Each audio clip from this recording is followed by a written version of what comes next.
These thoughts are yours. They owe you their very existence. You can nurture these thoughts or you can eradicate them. The first is the bondage, the other is the liberation. The seeker. It is not entirely clear to me, Maharshi. You need to exist in order to be able to think. You can't think about this or that.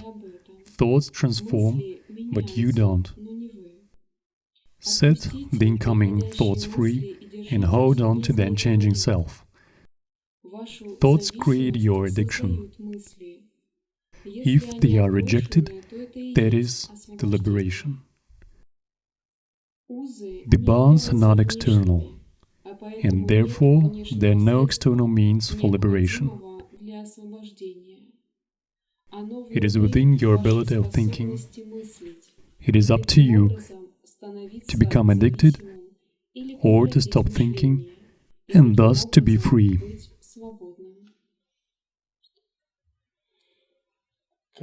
When you try to meditate during a lecture or a satsang,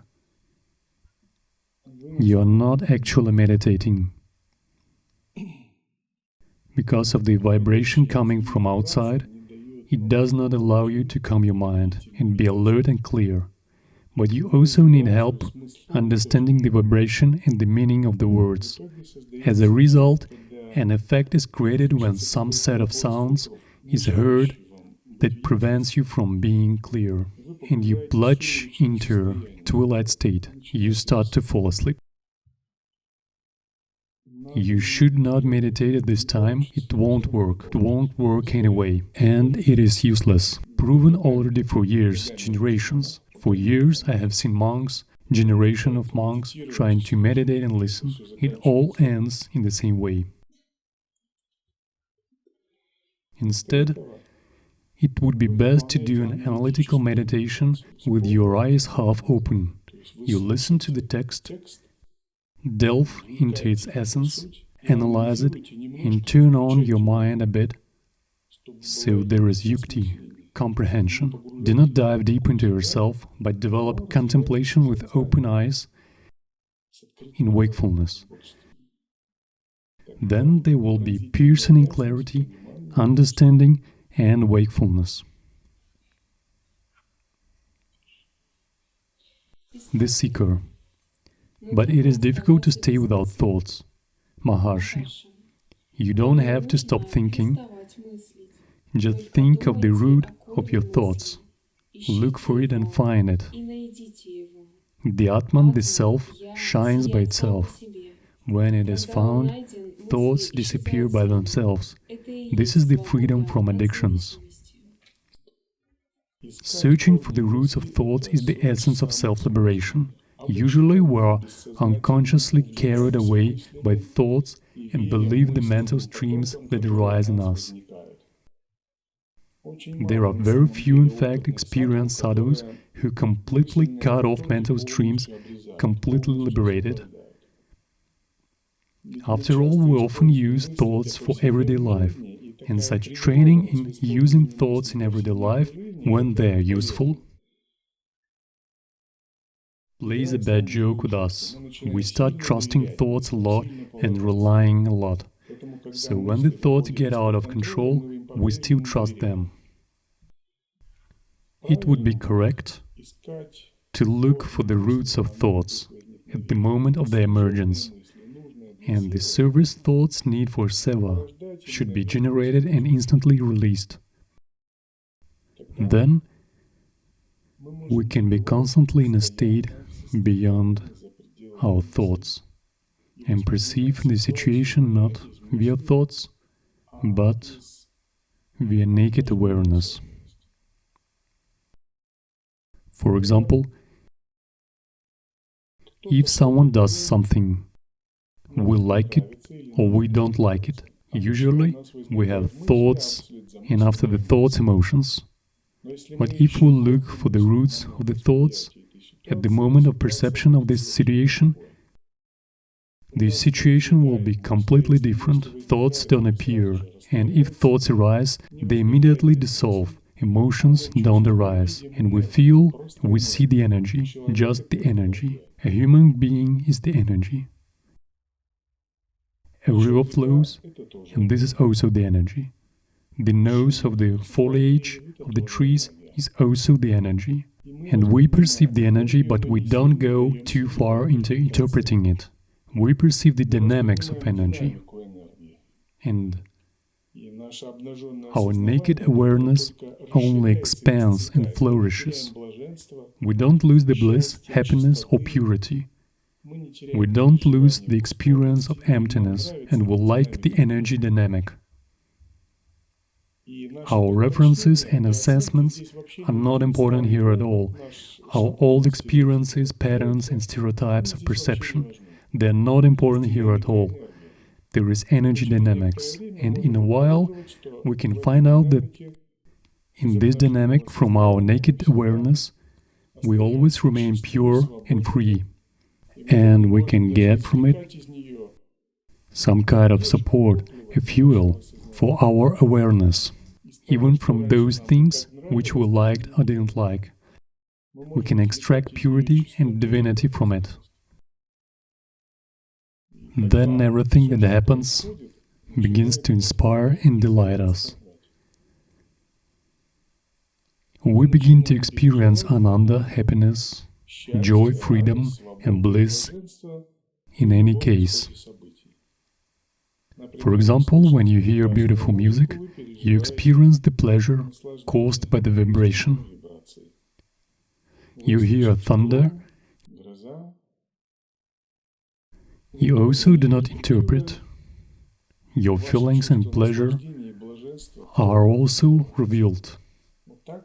This is how one taste begins. You understand that the first and the second are not different from the principle of energy. It is the same energy but in different manifestations. You enjoy and experience bliss from joyful, pleasant situations and neutral situations, and from not very pleasant and joyful.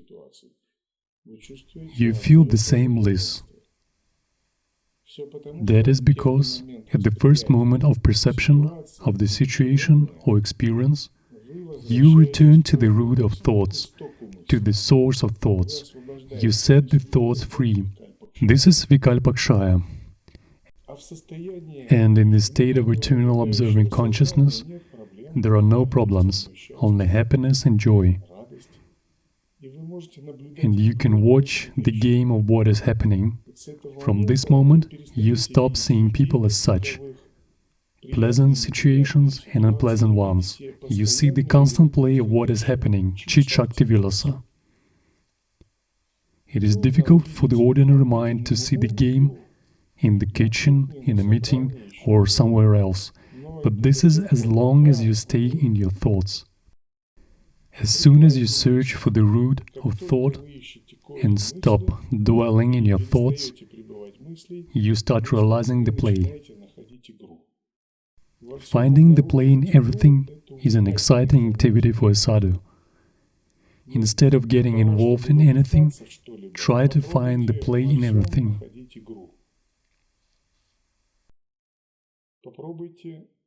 Try to stay aware without interpretation to see the play of the divine. When you learn to discover the play in everything, it will cause you joy, delight, bliss, deepening of awareness, deepening of clarity and divine revelations. Suddenly you can see a hidden secret meaning in everything that you did not understand before, that everything is not as it really is, that an unknown divine force is playing with you, and for a very long time it succeeds in misleading you. Well, in general, you mislead yourself. You didn't even really do anything. As they say, no one deceives you. You successfully cope with it yourself. Your mind has been deceived. This divine powers was playing and continues to play. And it does not care about your ideas. This power is initially pure, originally perfect, free and self-created. This divine power is the Great Mother, the energy of Shakti. You live in a permanent interaction with her. It is based on the great consciousness, the Divine Father, Shiva. When you begin to recognize this divine play, you can see that these are no longer people, subjects with objects, mundane everyday situations, but this is the universal, absolute, total play of the divine power. Such a vision begins to change your perception a lot. You begin to accept a lot and let go a lot, because you consider you have no right anymore to judge the divine power, evaluate it or limit it. You recognize its divinity no matter how it manifests itself. When you experience this, many things begin to equalize in your mind. This is the beginning of the one-taste experience. The very beginning is essential. The understanding of the divine play and the perception of its purity are consequences of the fact that you have made the great decision to enter the great non-action. In fact, at the very moment when you made the great decision to enter the great non-action, at the same moment the world ceases to be the world, and it becomes for you a mandala in which the divine play is happening. This divine play is happening in everything, and it doesn't stop anymore.